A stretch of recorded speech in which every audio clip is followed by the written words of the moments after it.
මරණයෙන් පස්සෙත් නියපොතු දිගටම වැවෙනවා කියලා අහලා තියෙනවද? එහෙවත් නැත්නම් මල සිරුරකින් එකපාරටම සුසුම් හෙලනවා නැත්නම් කේදිරි ගානවා වගේ සද්දයක් ඇහෙනවා කියලා කවුරු හරි කියනවා අහලා තියෙනවද? ඇත්තටම මේවා අහද්දි මාරම අద్భుත භයානක කතා වගේ පෙනුනත් මේ දේවල් පිටිපස්සේ තියෙන්නේ පුදුම හිතන විද්‍යාත්මක සත්‍යයන්.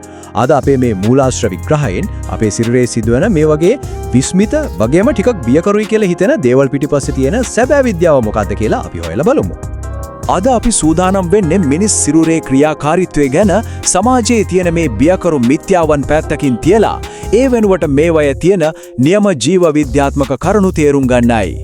අපි අද මේ කතා කරන පර්යේෂණ සහ මූලාශ්‍ර හරහා අපේ එදිනදා ජීවිතයේදී වගේම මරණයෙන් පසුවත් සිරුරේ සිදුවන විස්මිත සංසිද්ධීන් 4ක් ගැන ඊටමත් පැහැදිලිව තේරුම් ගන්න අපිට පුළුවන් වේවි. අද අපි මේ පැහැදිලි කිරීමේ පෙළගැස්ම වෙන්නේ මෙන්න මේකයි. මුලින්ම සිරුරේ රහස්, ඊළඟට ඇසේ පාවන දේවල්, ඊට පස්සේ නින්දේදී ගැස්සීම, එතරින් ගියාම නියපොතු වැවීම පිළිබඳ මිතියාව, පස්වෙනුව මල සිරුරකින් එන ශබ්ද සහ අවසාන වශයෙන් මිතියාවෙන් ඔබ්බට කියන කාරණා ගැන අපි පිළිවෙලින් කතා කරනවා. පළවෙනි කොටස විදිහට සිරුරේ අද්භූත රහස්, ඒ කියන්නේ දෛනික සහ මරණයෙන් පසු සිදුවීම් විද්‍යාත්මකව පැහැදිලි කිරීම ගැන අපි දැන් කතා කරමු. දෙවැනි කොටස ඇස් ඉදිරිපිට පාවෙන නූල් කැබලි. එහෙම නැත්නම් අයි ෆ්ලෝටර්ස්. පැහැදිලි නිල් අහස දිහා හරි එහෙම නැත්නම් දීප්තිමත් තැනක් දිහා හරි බලද්දී පණුවන් වගේ එහෙම නැත්නම් නූල් කෑලි වගේ පාවෙන දේවල් පේන අත්දැකීම ඕනෑම කෙනෙකුට තියෙන්න පුළුවන්. හැබැයි මේවා බාහිර ලෝකයේ තියෙන දේවල් නෙමෙයි. හරි. අපි මේ ගැන ටිකක් ගැඹුරින් බලමු. මේ සංසිද්ධියට විද්‍යාත්මකව කියන්නේ මයෝඩෙසොප්සියා කියලා. මේ පේන දේවල් කිසිසේත්ම බාහිර ලෝකයේ අපේ ඇස් ඉස්සරහා පියාසර කරන දේවල් නෙමෙයි. ඇහි ඇතුළේම තියෙන ද්‍රවය, ඒ කියන්නේ විට්‍රියස් හියුමර් කියන එක ඇතුලේ පාවන කුඩා ප්‍රෝටීන් කොටස්. එමත් නැත්නම් සෛලීය අපද්‍රව්‍ය තමයි මේ විදියට අපිට පේන්නේ. ඒ නිසා මෙතනදී වැදගත්ම කරුණ වෙන්නේ මේවා දෘෂ්ටි මායාවන් නෙමෙයි කියන එක තේරුම් ගන්න එක. ඇහැ ඇතුළෙම තියෙන මේ අපද්‍රව්‍ය හරහා ආලෝකය ගමන් කරනකොට අපේ ඇහි දෘෂ්ටි විතානය මතට මේවායි සෙවණලි වැටෙනවා. නිල් අහස් වගේ පැහැදිලි දීප්තිමත් පසුබිමක් දිහා බලනකොට මේ අපද්‍රව්‍යවල සෙවණලි හරිම පැහැදිලිව පේන්න පටන් ගන්නවා. ඒක සම්පූර්ණයෙන්ම ස්වාභාවික සහ කිසිම හානියක් නැති ක්‍රියාවලියක්. තුන්වෙනි කොටස වෙන්නේ නින්දේදී ගැස්සිලා හැරෙන එක. ඒ කියන්නේ අවදිය සහ නින්ද අතර සීමාව. හදිස්සියෙම විශාල උසකින් පහළට වැටෙනවා වගේ දැනිලා ගැස්සිලා හැරෙන එක හරිම සුලභ අත්දැකීමක් නේද? විද්‍යාත්මකව බැලුවොත් මේ තත්ත්වය අයිති වෙන්නේ මයෝක්ලෝනස් කියන කාණ්ඩයට.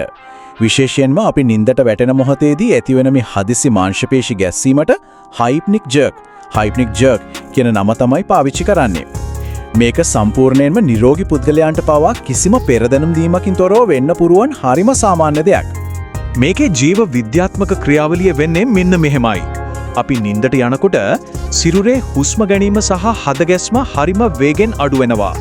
මේ ලිහිල් වීම අපේ මොළේ තියෙන ආරක්ෂක පද්ධතිය තේරුම් ගන්නේ මොකක් හරි විශාල අනතුරක්. එහෙමත් නැත්නම් අපි ඉහළ තැනකින් පහළට වැටෙනවා කියන විදිහටයි.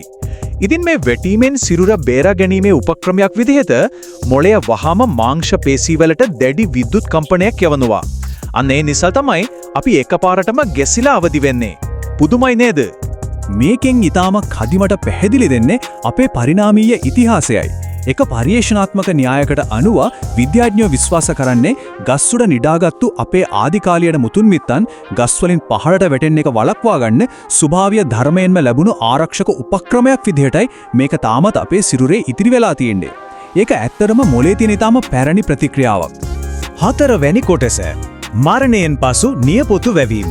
දැන් අපි නින්දෙනුත් ඔබට ගිහින් මරණයෙන් පස්සේ භෞතික සිරුරට සිදුවෙන දේවල් දිහා ටික තර්කානුකූලව බලමු. මිනිවලක් ඇතුලේ නියපොතු සහ හිසකෙස් දිගටම වැවෙනවා කියන මේ අතිශය ප්‍රසිද්ධ මිත්‍යාව කොයිතරම් දුරට ඇත්තද කියලා අපි දැන් විද්‍යාත්මකව හොයලා බලමු. මේ ගැන කතා කරන්න කලින් අපි ටැෆොනොමි කියන විද්‍යාත්මක ශාස්ත්‍රය ගැන දැනගෙන ඉන්න ඕනේ. ජීවිතය අවසන් වුණාට පස්සේ භෞතික සිරුරට සහ ඒකේ තියෙන රසායනික සංයුතියට ඇත්තටම මොකද වෙන්නේ කියලා අධ්‍යයනය කරන්නේ මේ අංශයෙන් තමයි. දැන් අපි මේ සත්‍ය සහ මිත්‍යාව පැහැදිලිවම වෙන් කරලා අඳුරගමු. සත්‍ය තමයි මරණයෙන් පස්සේ කිසිම අලුත් සෛල වර්ධනයක් සිදු වෙන්නේ නැහැ කියන එක. ඇත්තටම වෙන්නේ මේකයි කාලයත් එක්ක සිරුරේ තෙතමනය නැති වෙලා යනකොට සම වේලිලා හැකිලෙනවා. එතකොට සමයට හැංගිලා තිබුණු නියපොතු සහ හිසකෙස් මුල් එළියට මතුවෙනවා. ඒක නිකම් පරිසරය නිසා ඇතිවෙන දෘෂ්ටි මායාවක් විතරයි. මේ කරුණවල තියෙන වඩාත්ම සිත් ගන්න දෙයක් තමයි සිරුරක් දි รา පත් වෙන වේගය තීරණය කරන බාහිර සහ අභ්‍යන්තර සාධක. උෂ්ණත්වය, ආර්ද්‍රතාවය සහ පසහි ස්වභාවය වගේ පාරිසරික තත්ත්වයන් සිරුරේ තෙතමනේ නැතිවීමට සහ දි รา පත් වීමට සුජීවම බලපාන විදිහ අපිට මෙතනින් පේනවා. සම ඇකිලීමේ වේගය සම්පූර්ණයෙන්ම තීරණය වෙන්නේ අන්න ඒ සාධක මතයි. පස්වෙනි කොටස වෙන්නේ මල සිරුරකින් නැගෙන ශබ්ද. මේ මුළු විග්‍රහයේම තියෙන අතිශය බියකර්ම මාතෘකාව මේක වෙන්න පුළුවන්. මල සිරුරකින් කෙන්දිරි ගාන ශබ්ද, එහෙමත් නැත්නම් සුසුම් හෙලන ශබ්ද ඇහෙන්න පුළුවන්ද? ඔව්. හැබැයි මේක කිසිම හොල්මන් කතාවක් නම් නෙමෙයි. මේ පිටිපස්සේ තියෙන්නේ තනිකරම මූලික රසායන විද්‍යාවයි. මේකට බලපාන පළවෙනි හේතුව තමයි රයිගර් මෝටිස් කියන තත්ත්වය. මරණයෙන් පැය කීපයකට පස්සේ මාංශ පේශි තද වෙන්න පටන් ගන්නවා. අන්න ඒ වෙලාවට පෙනහළු ඇතුලේ ඉතිරි වෙලා තියෙන වාතය උගුර සහ ස්වරතන්තු හරහා බලාත්කාරයෙන් එළියට තල්ලු වෙන්න පුළුවන්. ඉතින් ඒ වාතය ස්වරතන්තු හරහා යද්දී හරියට සුසුම් හෙලනවා වගේ අමුතු හඬක් නිකුත් වෙනවා. අනිත් ප්‍රධානතම හේතුව තමයි දි รา පත් වීමේ ක්‍රියාවලිය. සිරුරේ අභ්‍යන්තරයේ ආහාර ජීර්ණ පද්ධතියේ ඉන්න බැක්ටීරියා පටක දි รา පත් කරද්දී වායුන් විශාල ප්‍රමාණයක් නිපද වෙනවා. මේ නිසා සිරුර ඇතුලේ පීඩනය ක්‍රමයෙන් වැඩි වෙනවා. ඉතින් මේ පීඩනයට ලක් වුණු වායුන් කටින් හරි නාසයෙන් හරි එළියට එනකොට අර කියන බියකරු කෙඳිරිලි හඬ නිර්මාණය වෙනවා. මේක කිසිම අద్භූත බලවේගයක් නෙමෙයි, ස්වභාවික වායුන් පිටවීමේ ක්‍රියාවලියක් විතරයි. මේක ගොඩ නැගෙන විදිය තවදුරටත් විමසා බැලුවොත් සිරුරේ තියෙන ප්‍රෝටීන් අණු බිඳ වැටිලා මීතේන් සහ කාබන් ඩයොක්සයිඩ් වගේ වායුන් නිපදවන රසායනික ක්‍රියාවලියක් සිද්ධ වෙනවා. අර අපි කියපු බියකරු ශබ්ද පිටිපස්සේ තියෙන සැබෑ රසායනික කර්මාන්ත ශාලාව තමයි මේ. හයවනි කොටස මිත්‍යාවෙන් ඔබට අපි දකින්න අහන ගොඩක් අద్භූත දේවල් පිටිපස්සේ තියෙන්නේ අපේම නොදැනුවත්කමයි. සිරුරේ ක්‍රියාකාරීත්වය පිළිබඳ සැබෑ විද්‍යාත්මක අවබෝධය ලබා ගැනීම තුළින් මේ අනවශ්‍ය බිය සම්පූර්ණයෙන්ම ඉවත් කරගන්න පුළුවන් බව දැන් අපිට ඉතාමත් පැහැදිලියි. අපි අද කතා කරපු ප්‍රධාන කරුණු ටිකක් සාරාංශයක් විදිහට නැවත මතක් කරගත්තොත් ඇසේ පාවන දේවල් කියන්නේ අපේම ඇසේ අභ්‍යන්තරයේ තියෙන කුඩා අපද්‍රව්‍ය වල සෙවණැලි. නින්දේදී ගැස්සෙන්නේ අපේ මොළය පහළට වැටීමක් ගැල වැරදියට තේරුම් ගන්න නිසා. මරණයෙන් පස්සේ න්‍යාපුතු වැවෙන්නේ නැහැ, ඇත්තටම වෙන්නේ සම හැකිලෙන එක විතරයි. ඒ වගේම තමයි මල සිරුරු කෑ ගහන්නේ නැහැ, ඒ වයින් පිට වෙන්නේ එකතු වුණු රසායනික වායුන් විතරයි. මිනිස් සිරුර කියන්නේ ඇත්තටම පුදුමාකාර සංකීර්ණ ජීව විද්‍යාත්මක යන්ත්‍රයක්.